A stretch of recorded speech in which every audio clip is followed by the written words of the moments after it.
Throughout this process, the proponents have claimed that the elimination of cash bail in the SAFETY Act is an effort to give judges discretion to detain those who judges consider to be dangerous or likely to flee the jurisdiction.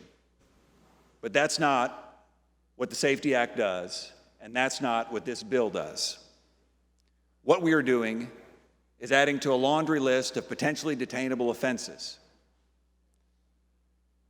We've created a detention net. That detention net still has holes.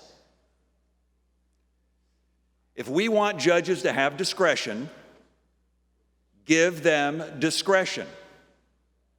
Allow judges to hold individuals that they believe are dangerous or likely to flee the jurisdiction. Instead, we've chosen a different route. And what that means is we'll see those holes in the detention net, and we'll be back in a year to try to patch the hole, and then we'll find another hole, we'll be back in a year and try to patch that hole. Just give judges the discretion. Do what you claim you want this bill to do. We have a 90-day trial provision in the detention statute, which conflicts and is inconsistent with our long-held 120-day speedy trial provision. There was ample opportunity to fix this, but we didn't. And we should have fixed it. But instead, we're creating scenarios where a 90-day clock may run when a 120-day clock didn't run, and it will be a problem for the court system. Also, there's a provision of this bill which really hasn't gotten much discussion.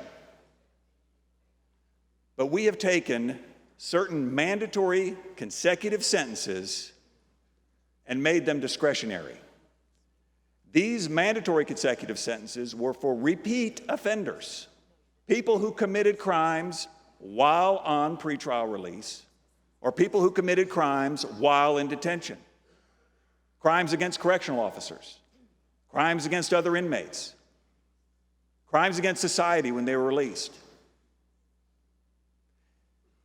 Instead of leaving those as mandatory consecutive sentences, we make it discretionary. So while we talk about the pretrial fairness aspect of the bill, we're lessening penalties for repeat offenders. That's not going to help public safety.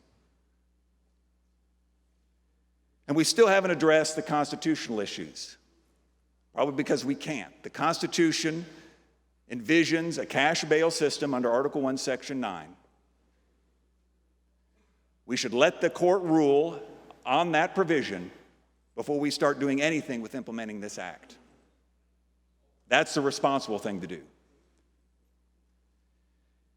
Ladies and gentlemen, this bill does not go far enough to protect public safety, and I urge a no vote.